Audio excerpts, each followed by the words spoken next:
अस्सलाम वालेकुम। Asia 41 news के साथ मैं हूं आपकी मेज़बान अमना अब्बास। खबर शामिल करते हैं गुजरांवाला से। हमारे रिपोर्टर तसव्वुर खान के मुताबिक तुर्की और शहर में हौलनाक जलजले से तबाही पर गहरा दुख और अफसोस का इजहार।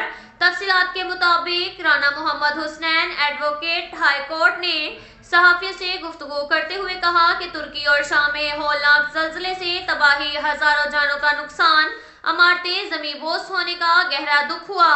कुदरती आफत जलजले से तुर्की और शाम में बड़े पैमाने से तबाही और जानी नुकसान से शदीद धचका लगा। हम अपने मुसलमान भाइयों के गम में बराबर के शरीक हैं। पूरी उम्मत मुस्लिमा खून के आंसू रो रही है। तमाम मुसलमान दुआगो हैं कि क़यामत की इस घड़ी में पूरी पाकिस्तानी कौम तुर्की और शाम के साथ खड़ी है। अल्लाह पाक शोहदा के दर्जात बुलंद फरमाए और जख्मियों को जल्द अज जल्द मुकम्मल सेहतयाब करे।